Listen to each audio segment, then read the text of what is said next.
तीन एनडीए के दो बैठक में शामिल नहीं वो उनसे पूछिए। दूसरा सवाल क्या उसको सर आपने देखा उनसे तब उनसे पूछिए। दूसरा वो सवाल मेरे मुझसे 370 धारा हटे हुए 7 साल हो गए। आज साहब कितना प्रभाव देखते हैं आप जम्मू कश्मीर में इसका?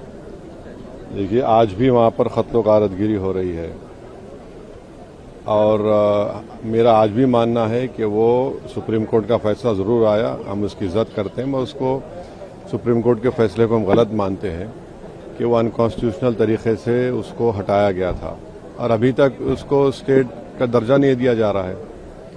ये चीज है। विपक्ष स्टेटहुड की बात कर रहा है लगातार। हाँ, तो वादा किया था यहाँ पर पार्लियामेंट में सरकार ने, इतने साल अगर हो गए तो स्टेटहुड क्यों नहीं देते? आप देना चाहिए। और फिर एक गलत तरीके से वहां पर कॉन्स्टिट्यूंसी को आपने तोड़ा। अनंतनाग की पार्लियामेंट सेगमेंट जो है वो जम्मू में जाकर खत्म होती है। 2 एडमिनिस्ट्रेटिव यूनिट्स का वहां पर कोई मेल नहीं है। पॉपुलेशन जो आप देख लीजिए, तो ये सब कश्मीर में हो रहा है। केशव प्रसाद ने पीओजेके में जिस तरीके से शांति है उसकी तुलना जम्मू कश्मीर से की है। पीओजेके में जो हो रहा है मैं उसको कंडेम करता हूं। जिस तरीके से वहां पर लोगों को मारा जा रहा है वहां की सरकार की तरफ से, मैं उसको कंडेम करता हूं। केशव प्रसाद मौर्य ने मदरसा पर सवाल उठाया ये कहते हुए कि मदरसा में जो लोग पढ़ते हैं वो किस माइंडसेट के बनते हैं, ये सबको मदरसे से आतंकवादी निकलते हैं जो उन्होंने हाँ, ये बोलना आप अल्फाज को चाप के क्यों बोल रहे हैं? लगता है मोहब्बत है क्या कोई? वो दहशतगर्द बोल रहे थे। हाँ, तो ऐसा है ना कि आदमी की जहालत उसके अल्फाज जो जबान से निकलते हैं जाहिर हो जाती है। क्योंकि ये लोग ना इनके जो बुजुर्ग थे वो कभी आज़ादी की लड़ाई में हिस्सा लिए।